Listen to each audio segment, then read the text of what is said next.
sa mapagpalang araw sa atin lahat. DIY Bro Garage.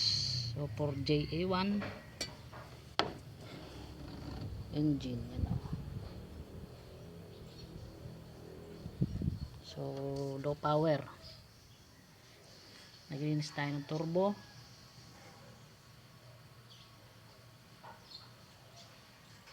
Tapos yung EGR nya okay na rin. Ito naman tayo sa catalytic kasi lumakas ang power pero parang ipit pa rin. So tanggalin natin yung catalytic. So may ano lang yan to, catalytic. Ito kasi turbo. May bolts lang yan, dalawa sa ilalim. Tanggalin nyo. Tapos apat dito sa dalawa, tatlo, apat. So bubunot nyo na. So makikita nyo yung catalytic kung barado. So I'm sure barado to. So ano yun natin.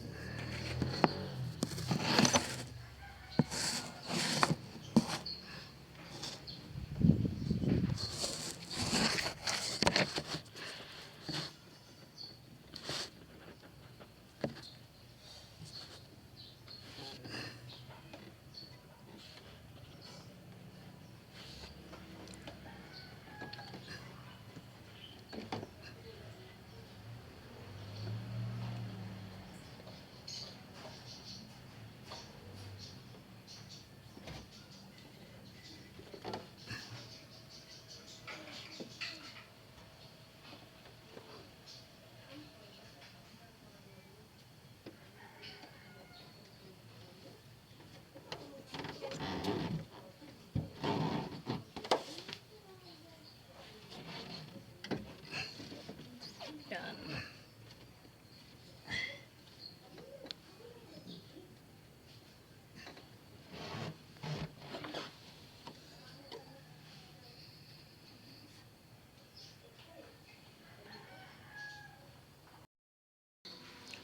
So yun, tanggal na natin ang catalytic converter. Madali lang naman yung magtanggal. Ito yung sa ibaba, palabas na siya. Tanggalin nyo, tapos yung apat na tinuro ko kanina mo siya, nakadikit to sa turbo. So yun, confirm. Cause ng low power talaga yan. Ayun o. Yung baradong barado. So talagang hindi makakalabas yung exhaust na yung gas. So hindi rin makakasipa yung wastegate.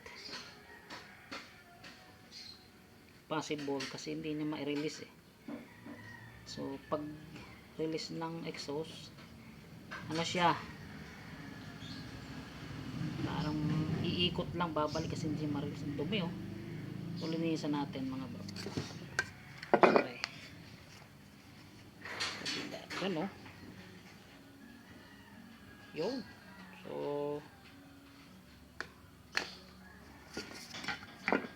yun lang mga bro. Update ko kayo pagka nalinisan natin. God bless.